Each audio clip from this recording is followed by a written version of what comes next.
Assalamualaikum warahmatullahi wabarakatuh. Selamat pagi, selamat siang, selamat sore, selamat malam. Salam sejahtera untuk kita semuanya. Berjumpa lagi di channel Belajar Perpustakaan. Pada kesempatan kali ini kita akan belajar bersama. Kita akan membahas tentang pengembangan sarana dan prasarana perpustakaan. Di video sebelumnya kita sudah berbicara tentang pengembangan SDM perpustakaan. Pada kali ini kita akan berbicara tentang fasilitasnya. Yang akan kita bahas dalam video ini ya, ada 3 pembahasan. Yang pertama adalah terkait pertimbangan kenapa itu harus dikembangkan ya, kenapa sarpras di perpustakaan harus dikembangkan. Yang kedua adalah bagaimana pengembangan gedung, dan yang ketiga adalah bagaimana pengembangan sarana ya. Oke, kemudian daftar pustaka. Nah, sebagaimana di judul ya, ada sarana dan ada prasarana. Tentu dua hal ini tentu adalah hal yang berbeda. Apa itu sarana dan apa itu prasarana? Ya, untuk membedakannya sebenarnya hanya bisa dilihat dari ini. Ya. Bisa dilihat dari yang ini. Nih. Kan berbeda, ada kata-kata pra. Ya, ada kata-kata pra. Bisa dilihat di situ. Sebenarnya kuncinya ada di sini kuncinya. Sarana ya, kalau ini dihilangkan sama-sama sarana artinya. Tapi karena ada kata-kata pra yang artinya adalah sebelum, ya maka menjadi berbeda antara sarana dengan prasarana. Bedanya apa? Mudahnya seperti ini mudahnya. Nanti arti sebenarnya bisa dilihat di buku-buku ya terkait sarana dan prasarana perpustakaan. Prasarana karena ada kata-kata pra berarti dia merupakan fasilitas yang harus ada terlebih dahulu. Ya, yang harus sudah tersedia terlebih dahulu. Sedangkan sarana adalah fasilitas yang diadakan setelah prasarana itu terwujud. Ya, fasilitas pendukung layanan yang diadakan setelah prasarananya ada. Contohnya apa? Contohnya, nah ini tadi. Dalam dunia perpustakaan gedung, kemudian ruangan itu menjadi fasilitas prasarana, menjadi prasarana perpustakaan. Sedangkan hal yang lain seperti rak buku, meja kursi, perabotan, komputer dan lain sebagainya itu menjadi sarana perpustakaan. Mudahnya seperti itu. Lalu apa pertimbangan dalam pengembangan sarana dan prasarana? Ada beberapa hal yang perlu dipertimbangkan. Yang pertama adalah fungsi dari sarpras itu sendiri.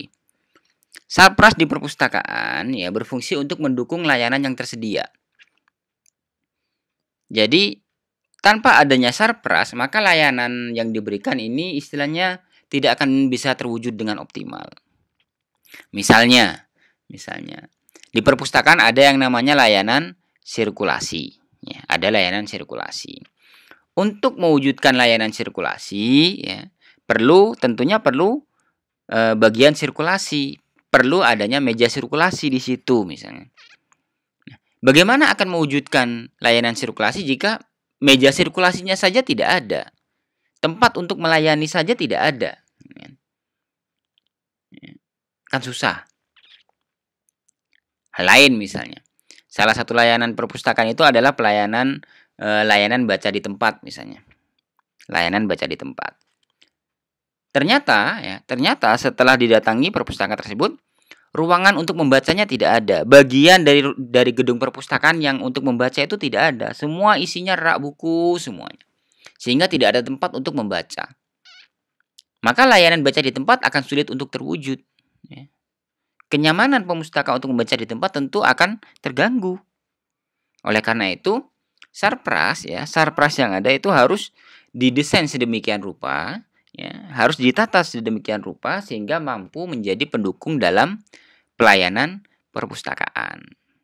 Kenapa? Karena fungsi dari sarpras, fungsi dari adanya sarana dan prasarana di perpustakaan adalah untuk mendukung layanan perpustakaan.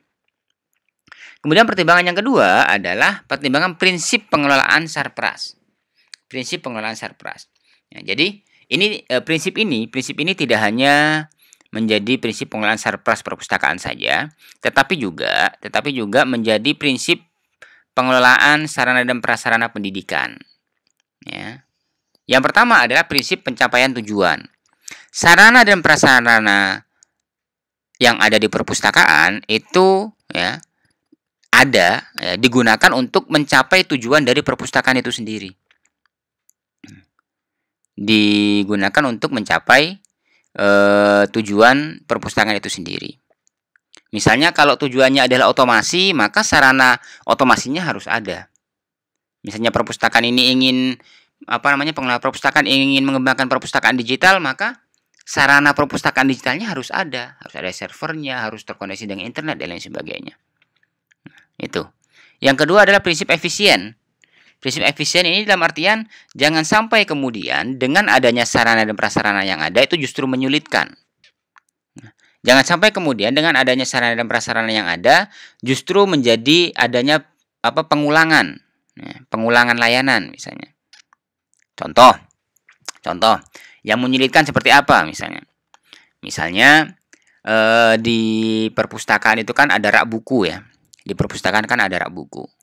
Nah, tinggi dari rak buku itu tidak bisa sembarangan ditentukan, tidak bisa sembarangan membuat rak buku. Gitu. Ada sisi-sisi ergonomisnya, ada sisi-sisi perhitungannya. Misalnya harus dilihat dari tinggi dari tinggi pemustaka yang dilayani. Kalau itu misalnya adalah perpustakaan sekolah dasar, maka tinggi rak buku juga harus disesuaikan dengan tinggi maksimal anak-anak di sekolah dasar. Jangan sampai kemudian tinggi rak buku di sekolah dasar sama dengan tinggi rak buku di perguruan tinggi. Tentu itu akan menyulitkan pemustakanya. Ya. Kalau yang terjadi pengulangan, misalnya seperti apa? Misalnya di perpustakaan itu seperti di perpustakaan YIN ya, seperti di perpustakaan YIN itu kan ada yang namanya sarana absensi ya. Ada fasilitas untuk mengisi daftar hadir pengunjung ya. Ada fasilitas untuk itu, ada fasilitas komputer untuk itu. Nah, jangan sampai kemudian sudah ada fasilitas komputer untuk mengisi daftar hadir, tapi pemustaka masih tetap diwajibkan mengisi daftar hadir atau diwajibkan untuk mengisi buku tamu. Nah, ini kan tidak efisien, terjadi pengulangan kalau seperti itu. Ya. Itu. Jadi harus efisien. Yang ketiga adalah prinsip administratif. Pengadaan dan pengelolaan sarana dan prasarana itu harus harus mempertimbangkan sisi-sisi administratif. Dalam hal ini adalah dari segi dasar hukumnya, dari segi undang-undang, dari segi standar-standar yang ada, dari segi peraturan pemerintah yang ada. Harus disesuaikan dengan itu. Nah, harus disesuaikan dengan sisi-sisi administratif seperti undang-undang, standar, peraturan pemerintah dan lain sebagainya. Termasuk juga harus disesuaikan dengan kebijakan tertulis dari penyelenggara perpustakaan. Itu harus sesuai. Yang keempat itu harus pengelolaan sarana dan prasarana perpustakaan ini ya. Prinsipnya adalah harus jelas tanggung jawab siapa. Misalnya harus jelas meja komputer misalnya, atau mungkin pengembangan IT ini harus jelas ini menjadi tanggung jawab siapa. Apakah tanggung jawab IT? Apakah tanggung jawab murni tanggung jawab SDM perpustakaan atau tanggung jawab siapa? Fasilitas kebersihan misalnya, ini tanggung jawab siapa? Itu harus jelas. Ya. Kemudian yang terakhir adalah prinsip kohesif. Maksudnya apa? Prinsip kohesif ini pengelolaan sarana dan prasarana perpustakaan ini harus kompak. Kompak dalam artian antara kalau di dalam perpustakaan itu ada beberapa SDM, antara pegawai satu dan pegawai yang lain itu harus saling mendukung dalam menggunakan sarpras itu. Jangan sampai rebutan. Dan jangan sampai juga saling lempar tanggung jawab. Itu tidak kompak kalau seperti itu. Nah, di samping antar sesama SDM perpustakaan, juga harus kompak antara SDM perpustakaan dengan pegawai lain yang ada di lembaga tersebut. Dengan guru misalnya. Jangan sampai misalnya guru mencoba merawat, SDM perpustakaan justru mencoba merusak. Atau sebaliknya, SDM perpustakaan ini mencoba merawat, guru atau pemustaka yang lain, misalnya siswa, mencoba merusak. Melakukan vandalisme misalnya. Tentu itu tidak benar. Jadi harus kompak pengelolaannya. Ya. Jadi itu dua hal terkait pertimbangan pengembangan perpustakaan. Jadi harus mempertimbangkan terkait fungsi dari sarana dan prasarana, dan juga harus mempertimbangkan prinsip pengelolaan layanan, prinsip pengelolaan sarana dan prasarana. Nah, setelah berbicara pertimbangan-pertimbangan tersebut, lalu bagaimana cara pengembangannya? Nah, yang pertama kita berbicara pengembangan gedung dan fasilitas pendukungnya. Ya, pengembangan gedung dan fasilitas pendukungnya.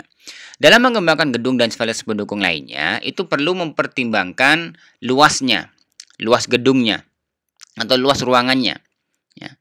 Dalam SNP, dalam Standar Nasional Perpustakaan, ya, terutama untuk perpustakaan sekolah, luas minimal perpustakaan sekolah itu adalah 0,4 meter persegi dikali jumlah seluruh siswa. Jadi, kalau misalnya, ya, jumlah siswanya misalnya ada berapa? Misalnya jumlah siswa itu ada 2.500 misalnya. Maka luas minimal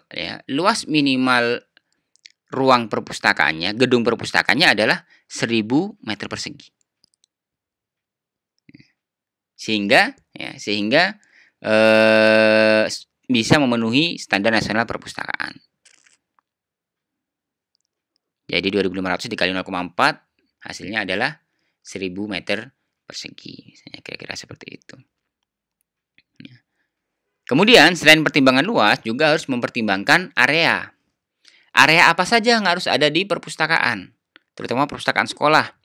Kalau berdasarkan standar nasional perpustakaan, ya berdasarkan pertimbangan administratif tadi, ya, area-area yang harus ada di perpustakaan sekolah adalah harus ada area koleksi, harus ada bagian untuk koleksi, harus ada bagian untuk membaca, ya. Jadi ada space, ya, ada space ruang untuk membaca, ada space ruang untuk koleksi, ada space ruang untuk area kerja SDM perpus.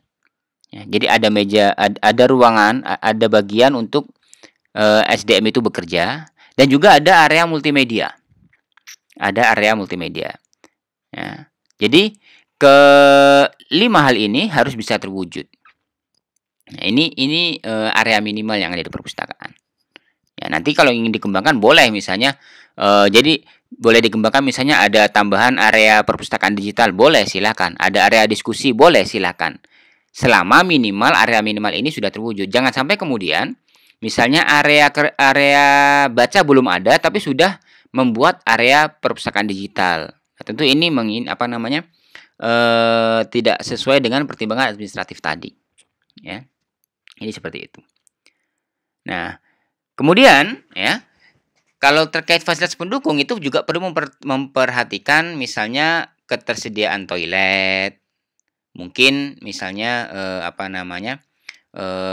kalaupun di perpustakaan itu tidak tersedia toilet, paling tidak misalnya akses pemustaka untuk ke toilet, untuk ke tempat ibadah, ke tempat parkir atau ke tempat-tempat lain itu dia tidak terganggu. Artinya apa? Lokasi perpustakaan itu harus strategis.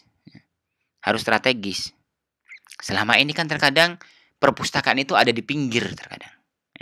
Selama ini perpustakaan itu ada di tempat-tempat yang tersembunyi biasanya. Tentu ini tidak strategis. Akan sulit untuk dijangkau. Padahal perpustakaan itu penting dalam dunia pendidikan terutama. Sebagai jantungnya sekolah, sebagai jantungnya lembaga pendidikan, ya. Karena itu perpustakaan harus berada di lokasi-lokasi yang strategis yang memudahkan pengguna atau pemustaka ini untuk mengakses fasilitas-fasilitas pendukung lainnya. Itu terkait gedung dan fasilitas pendukung. Kemudian selanjutnya adalah terkait pengembangan sarananya. Bagaimana dengan pengembangan sarana? Pertimbangan apa saja yang perlu dipertimbangkan? Ya, yang pertama adalah pertimbangan ini berdasarkan SNP perpustakaan sekolah, ya, Standar Nasional Perpustakaan Sekolah yang dikeluarkan oleh Perpustakaan Nasional. Ini saya kutip dari bukunya Lasa S. Ya. Di situ dikatakan bahwa ada beberapa pertimbangan untuk pengembangan jenis sarana perpustakaan. Yang pertama adalah pertimbangan perabot kerja. Minimal dalam satu perpustakaan itu, ya, misalnya di situ ada satu pengelola, berarti perabot kerjanya ya ada satu set. Ya, masing-masing pengelola harus memiliki perabot kerja. Kalau misalnya ada 2 berarti ya 2 set. Karena hitungannya adalah 1 set perabot kerja per pengelola. Kemudian yang kedua, perabot penyimpanan. Perabot penyimpanan. Minimal adalah 1 set per perpustakaan. Ya, rasionya adalah 1 set per perpustakaan. Jadi misalnya di situ sarana penyimpanan koleksi misalnya, sarana penyimpanan koleksi. Ya minimal 1 set. 1 set dalam artian ya seluruh koleksi yang ada di situ harus bisa masuk ke rak. Kalau kurang ya harus ditambah berarti raknya untuk penyimpanan koleksinya. Kemudian yang ketiga adalah perabot multimedia. Minimal 1 set per perpustakaan.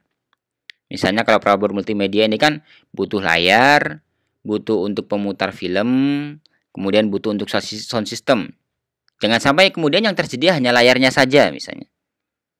Yang tersedia hanya pemutar filmnya saja, pemutar multimedianya saja misalnya. Layarnya nggak ada, ya percuma. Jadi harus set full, 1 set full.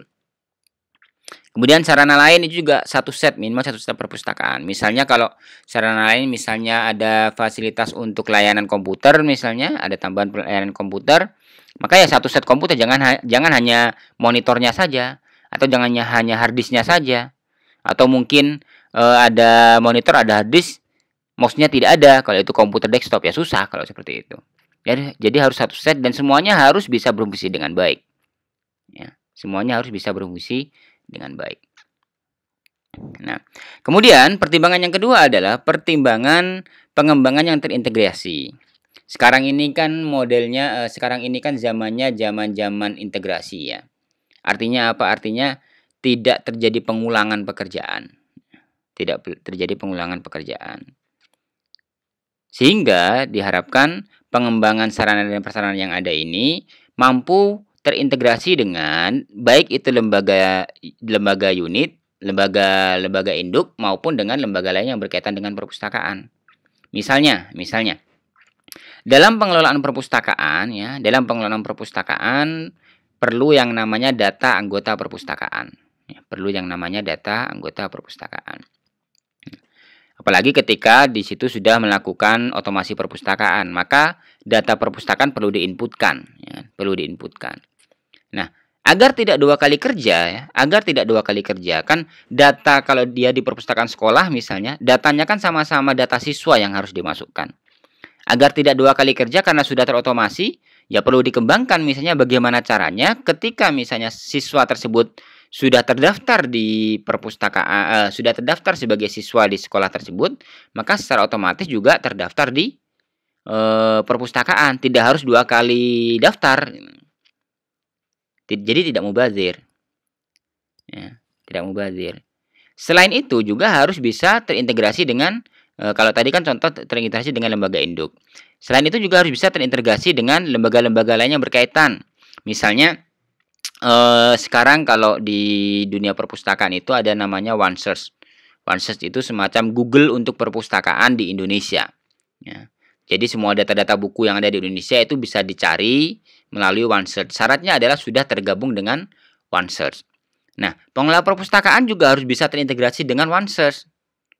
Ya. Sehingga apa? Sehingga ketika misalnya pemustaka lain di luar lembaga tersebut ingin mencari, maka bisa menemukan informasi tentang perpustakaan yang kita kelola, yaitu melalui OneSearch. Jadi itu salah satu bentuk integrasi dengan lembaga lain yang berkaitan. Oh ya, OneSearch ini dia dikembangkan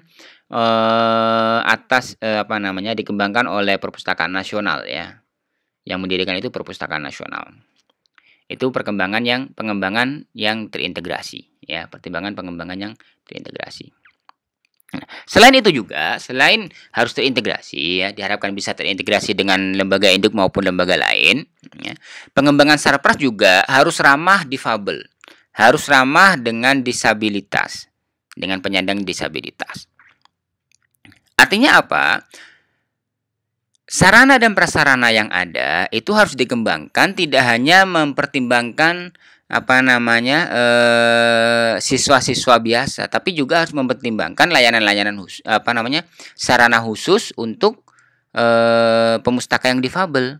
Misalnya kalau di suatu lembaga ada yang menggunakan sepatu roda misalnya, maka perpustakaan harus menyediakan akses untuk jalan sepatu roda untuk masuk ke perpustakaan.